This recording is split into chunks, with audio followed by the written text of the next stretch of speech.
Hey everybody, this is Dr. Leonard with Central Ohio Spine and Joint. I'm here with Eric from Columbus Running Company, one of the co-owners. We're here at the Westerville location. Obviously this time of year, although it's snowing and crappy out today, we're seeing the volume of runners start to go up a little bit, starting to think about some of the spring races that are coming out. So what I wanted to do with Eric here today is just have him go through, talk a little bit about some of the things they look for proper shoe fitting, getting runners into the shoe that's appropriate for their foot type, their mileage, their goals. So turn it over to Eric real fast. Just give us an idea of what's kind of new on the technology side. What should we expect coming in the shop here? Yeah, just a little bit of information. Definitely. So for starters, the one key piece of equipment for anyone who's going to get out and walk or run is going to be what's on your foot. And the idea with that shoe is it's a shock absorber to take away impact. It's a guidance system in case you have any instability to your natural biomechanics, and it's going to help just ensure a smoother transition and cut down on that injury rate when you're out there logging those miles. In general, all the brands break their shoes down into two major categories. There's what's known as a neutral shoe, and there's what's known as a stability shoe. And the basics of that is, just very quickly, neutral shoe is for that person who's already fairly neutral, a little bit more efficient when it comes to their foot shape, their arch, just how their body absorbs that shock. And so really, this is just a pure shock absorber to take away some of that impact. And on the flip side, that stability shoe has a piece, typically directly beneath the arch, called a post. That's an area of the shoe that's much denser and harder than the rest. And the concept there is when your foot strikes the ground, this is for the person who tends to overpronate. Fancy way of saying there's a little bit of rotation to their ankle and their arch, and they need a little more support or guidance to get them into that more neutral position. And so when someone comes into the shop, what we'll do is take a look at you walk, jog, run, and determine, based on asking a couple of questions as well, just to kind of lead you through, what's going to suit you best, and then from there bring out some options to try on. Now there's a variety of new stuff that's kind of coming out right now, and it's kind of cool to always check out what's latest and greatest. So for starters, this particular one's from Adidas. This one, shoe's called the Supernova. Most running shoes historically have been made out of a mixture of foam and rubber called EVA, and that's where they get all their cushion. The Adidas one here, if you look closely at it, it looks kind of like styrofoam. It's a lot of little white lumps within the material. Now that material is actually plastic rather than foam and rubber. And what they do is they take a bunch of small pellets of plastic and they fuse them all together. It's very similar to the manufacturing process used to build a bike helmet. When they do that, what you end up with is a shoe that's extremely lightweight, very responsive, meaning when it strikes the ground like a bouncy ball, it gives you a little bit of that rebound to kind of pop you along. And because it's plastic rather than a mixture of rubber, the durability also goes through the roof, and so you get a much tougher, longer lasting shoe. Adidas was the first to start using a material like that, but new out on the market just as of this winter, Saucony now has a shoe made entirely out of a similar material that they're calling EverRun. So this particular shoe is called the Freedom. It's another one where the same story holds true. Primarily a plastic material with a lot of spring to it, a very lightweight feel, a good flex, just a very natural fluid feel. Now in this case, both the two shoes I just showed you are neutral shoes, but both these brands are building some stability shoes that are incorporating some of that cushion material as well.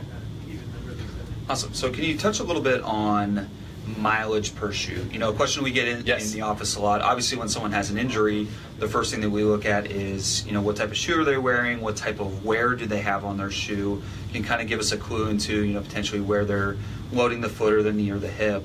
But just touch on mileage, what's appropriate per runner. So your average running shoe is designed to last somewhere between 300 to 500 miles. Now I say average rather than giving it an exact number because it's going to vary the surface you're on. If you're running on a rubberized track versus someone else running on concrete, that's a lot of different force and impact that shoe's going to go through. Body weight's going to play a part in that, and then the specific shoes as well. And so what I'll typically recommend is when someone gets a shoe, keep track of the mileage, at least roughly. You don't have to necessarily maintain a journal that has every mile marked out. But if you can know, okay, ballpark, I run about 10 miles a week or 20 miles a week or whatever it might be, you can then quickly do the math and figure out when you're hitting that range. And once you're in the 300 to 500 mile range, you're probably going to start to notice some little aches and pains creeping in. The base of this shoe, wherever the cushion's coming from, rubber, gel, plastics, a lot of the cushion typically comes from the fact that every step you take, those materials compress and they bounce back. Compress, bounce back. Eventually gravity catches up, they compress, they just don't come back anymore. And your body will tell you when you get to that point. You'll start noticing those little aches and pains creeping in. We will see people sometimes will come in and say, well, I don't necessarily get out the door a whole lot. You know, I've had these shoes for 6 years, but I really only run, you know, every now and then. And maybe they haven't hit that 500-mile mark. Materials do degrade over time as well. So the mileage is a good benchmark.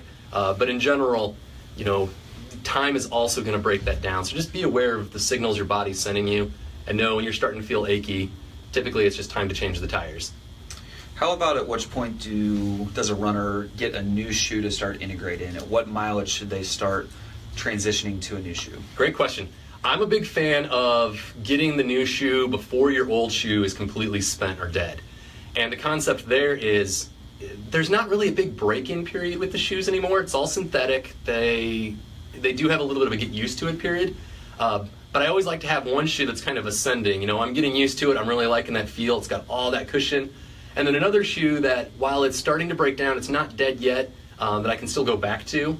And that comes in handy, because if you've got two that are still within their lifespan on different ends, it gives you options like, say, on a snowy day like today, or if we have a rainy day this spring, if your shoes are wet, you're not going to want to wear those ones out. But it gives you another option to pull.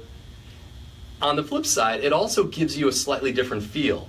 I'm a big proponent of the idea of not getting the exact same shoe both times, getting two that are both made for your foot type, your body type, but slightly varying them. And the concept there is it changes the stress on your body.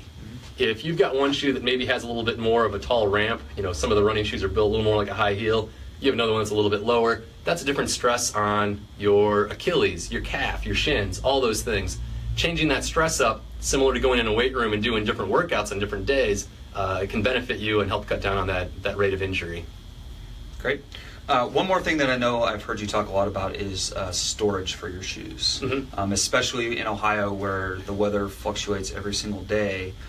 What is appropriate to store our shoes? Another good question. So your average running shoe of the last 30, 40 years, when it's made out of primarily some form of an EVA, again, that's that rubber and foam mixture, it doesn't react well to extreme swings in temperature.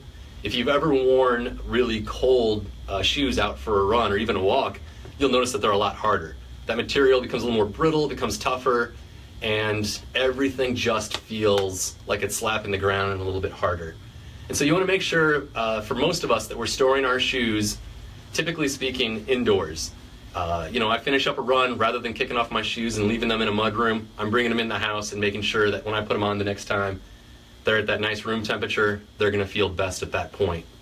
Now, with some of those newer materials, where we were talking about some more of the plastics coming into play, those rules are starting to get broken.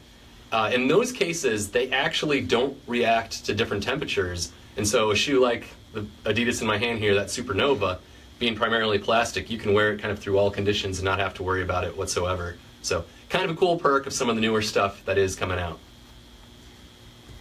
Great. And then lastly, just tell us about how, you know, the runners in the area, you know, we have a lot of runners that are, you know, within our practice. How can they get a hold of you guys? How can they get involved? What are some of the programs you guys have to offer? Definitely.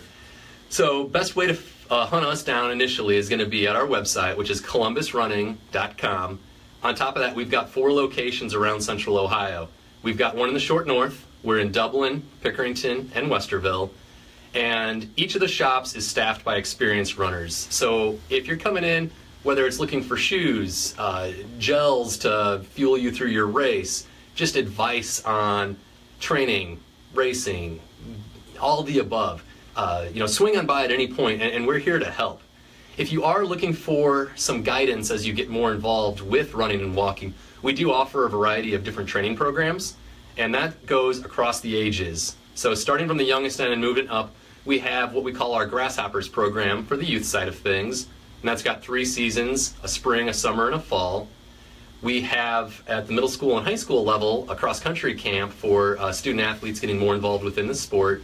And then at the adult level, we've got a Walk and Run 101, a beginner 5K program that can then segue into other programs we do, like our marathon and half marathon programs. Just looking at the comments on there. Oh yeah. One thing you told me about today is the first time I heard you guys actually have a delivery service. We do have a delivery service. We started this up about half a year ago, and with our 4 stores around town, we have a van that drives back and forth between all of them, making deliveries. And so if, say, you stop by our Westerville store where we're at today, and you absolutely love the Nike structure, but we have the blue one in stock here, and we have the orange one in stock at our Dublin store, and you prefer that orange, don't come back to the store for a second trip. We'll take your name and your address, and we'll just hand deliver it right to your doorstep. There's no additional fee for that, but it allows us to make sure we're taking care of our customers and you're getting exactly what you want within 24 hours of hunting it down through us. That's awesome. All right, guys, just to finish up here real fast. So obviously speaking from, the injury side of things, we see running injuries pretty much all year round. Obviously with spring rolling around, we'll see a little spike in it because people's mileage will start to go up just a little bit. I can't reiterate enough, how proper shoe fits into how we either prevent injuries or treat injuries. Obviously, with your foot being your base of support, it's super important that you're providing the right environment for that foot. So I can't recommend these guys enough to come up here, get an evaluation done with them, get put in the right shoe, and even some of the programs that they have, the Sunday or the Saturday morning runs are awesome. They get a huge group up here. So get involved with them. Great group. If you guys have any additional questions for either of us, feel free to leave a comment on there or shoot us an email. But we look forward to it. Look forward to a successful spring and some of the events that you guys have coming up. So we appreciate it. Awesome. Good luck with the miles ahead, everybody. Thank you.